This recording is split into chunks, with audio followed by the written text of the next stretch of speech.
नमस्कार, मैं अभिषेक राज। आज हम बात करेंगे इजी वे के उन सारे कैंडिडेट, उन सारे अभ्यर्थियों के बारे में जिनका सिलेक्शन बिहार इलेक्ट्रिसिटी बोर्ड में हुआ था, यानी कि BSPHCL में।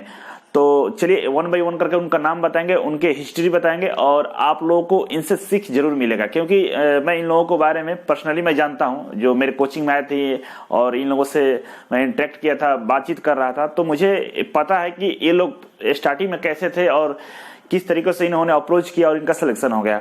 तो सारी बातें हम करेंगे और ये वीडियो आपके लिए जरूर मोटिवेट करेगा। मैं समझता हूं कि ये वीडियो आपको अंत तक देखना चाहिए।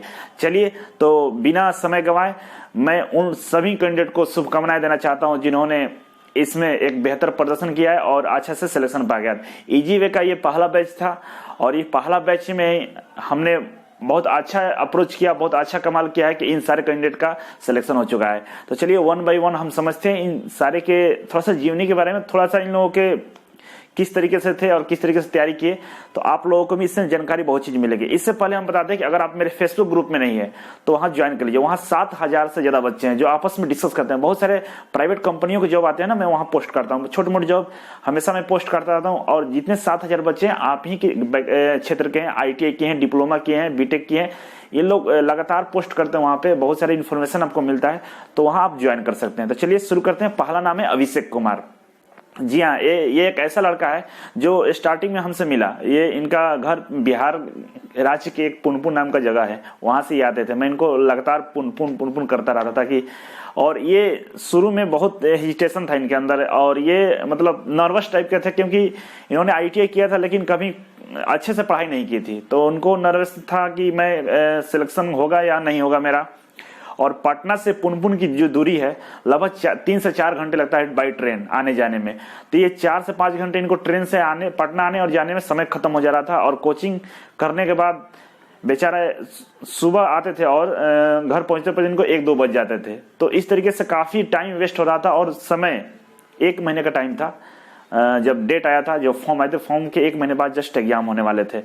तो मेरे यहाँ हॉस्टल फैसिलिटी भी थी, तो मैं इन्होंने अपना प्रॉब्लम हमसे शेयर किया कि सर मेरे साथ ये प्रॉब्लम है कि मेरा टाइम जो है, कोचिंग में तो हम 2 घंटा ही पढ़ते हैं, आने जाने में 4 घंटे लग जाते हैं और इसके बाद मुझे थकान हो जाती है और हम सो जाते हैं। इसके बाद से घर पे पढ़ना मुश्किल होता है, क्योंकि मैं हमेशा बोलता था कि 4 से 5 घंटे आपको स्टडी करना है, सेल्फ स्टडी करना बहुत जरूरी है। तो उस समय मेरे पास हॉस्टल अवेलेबल था, तो मैंने बोला उनको कि आप हॉस्टल में ही रह लीजिए और अपना तैयारी कीजिए।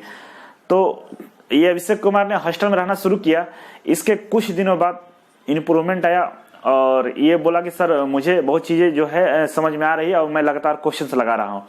तो काफी मोटिवेट होता रहा और लगातार मैं इनके टच में था और मैं देखा कि एक एवरेज स्टूडेंट था और काफी अपने आप को नर्वस फील करता था, लेकिन धीरे धीरे इम्प्रूव हुआ।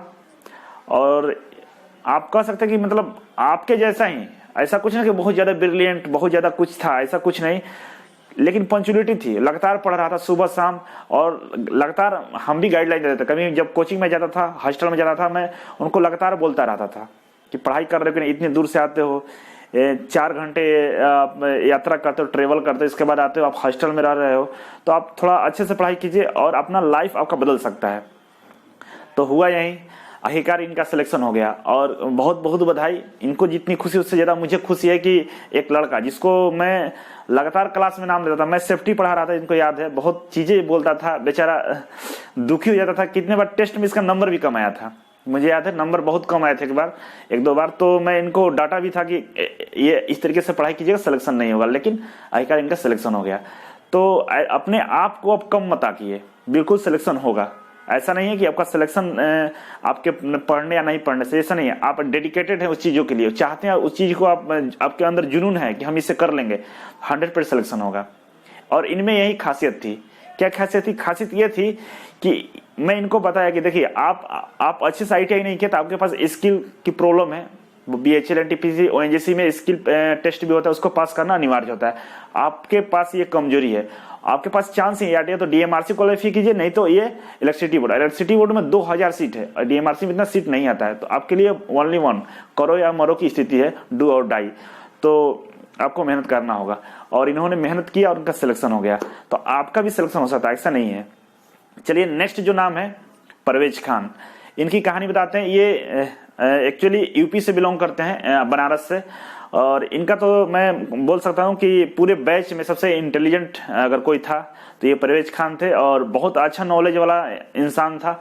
और इनका सिलेक्शन बहुत जगह थोड़े थोड़े नंबर से बच गया था, और आखिरकार किस्मत कब तक दूर करती रहेगी आपको। अगर मेहनत कीजिएगा तो सिलेक्शन निश्चित है। होपलेस हुआ था।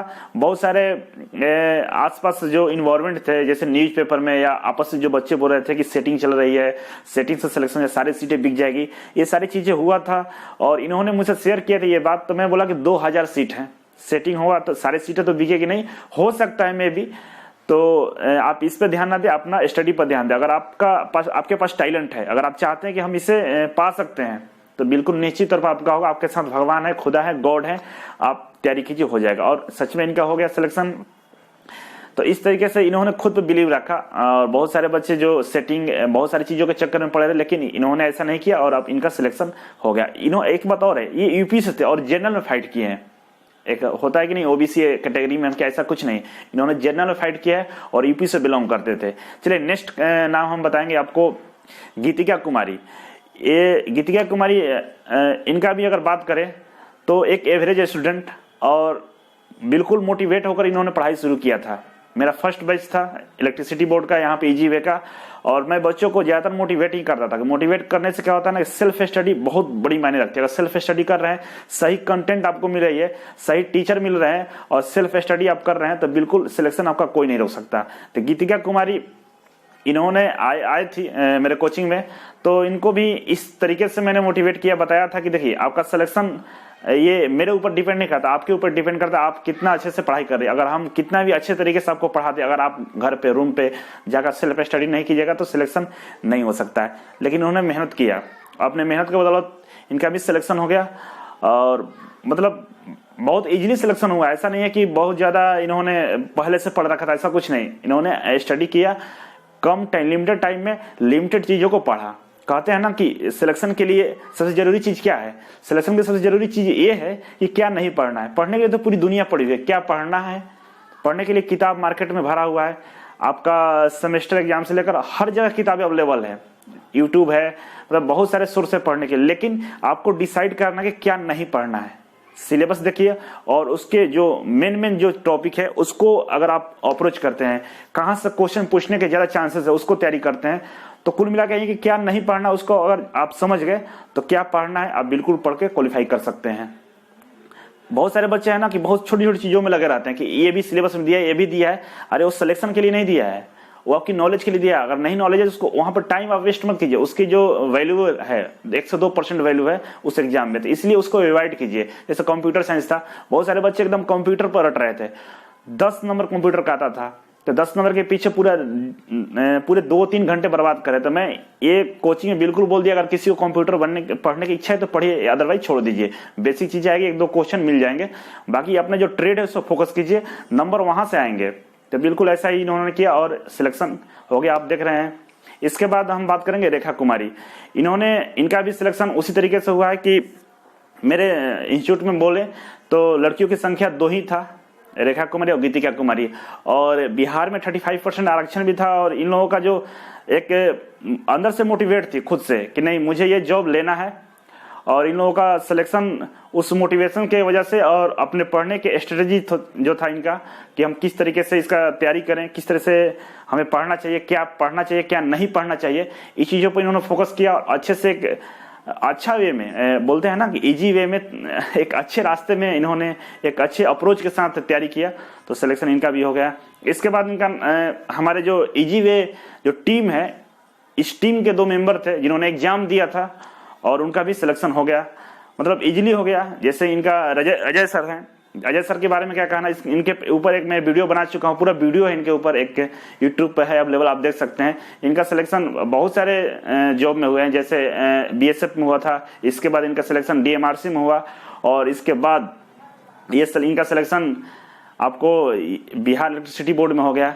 तो अजय सर का तो लगातार सिलेक्शन हो रहा है। इसके बाद हमारे एक और मेंबर हैं रुपेश सर हैं, इनका भी सिलेक्शन बिहार इलेक्ट्रिसिटी बोर्ड में हो चुका है। तो इन तमाम जितने भी अभ्यर्थी थे, जितने ईजीवे से जुड़े हुए स्टूडेंट थे या मेंबर थे, सभी को बहुत सारी शुभकामनाएं।